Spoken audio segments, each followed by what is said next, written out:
John, were the Jets cursing at you? Yeah, I heard a guy call me several names and embarrass me using that kind of language on a football field. Obviously, your father, John, accomplished so much as a football coach, but I feel like you can't talk about him without talking about his wit. He had so many great one-liners, the McKayisms. Is there one through the years that stands out in your mind, or was maybe one that he saved for you guys as a family at home? No, I mean, so the one-liners were sometimes defensive, sometimes offensive, meaning he sometimes wanted to get the media a little bit on their heels and get off the game. Notre Dame, USC, 1966 at the Coliseum. We lost 51-0, worst loss in the history of USC. First question, what do you tell your team after a loss like that? And his answer, those that need showers, take them. And I think that line just kind of, because everybody in the whole room just kind of laughed and couldn't stop laughing. I've been in it a long time, gentlemen. I've looked out there. You are as good a team as they are. Now, if you do not make mistakes and you make a big play, you will win. If you do the other, they will win.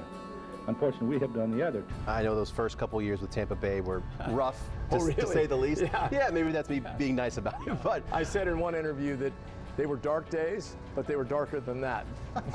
But obviously, he stuck out. And not a lot of guys would. Some might decide to change paths. Why do you think he ended up deciding to stick it out? Really good question. I appreciate the question.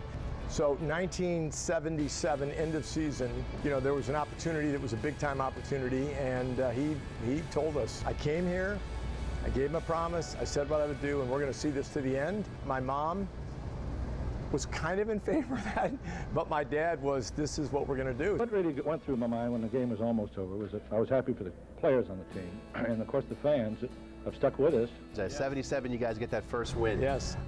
I want to say you're around maybe 17, 18? Yeah, I'm at Princeton. I was at Princeton. I was, I guess I'm a freshman, right? And so in those days, you won't remember, and many people watching this won't remember, but in those days, you watch the games, you saw, like I would watch the Giants or the Eagles, because that's in Princeton, that's what you watch, and you got the scroll, and they only updated the score once a quarter.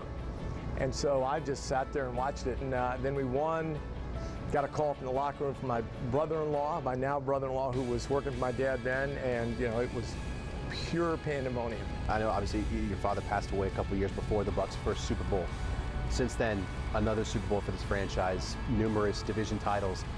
What do you think your father would say about this franchise if you were alive? Fantastic that the franchise is where it is, and that the franchise overcame what was, an unfair start. Those expansion teams had no chance. But I think the big moment, and he was there for it, was getting the stadium deal done, getting the franchise solidified. He saw all that, and you could see where the franchise was going to go, so he'd be jacked about that.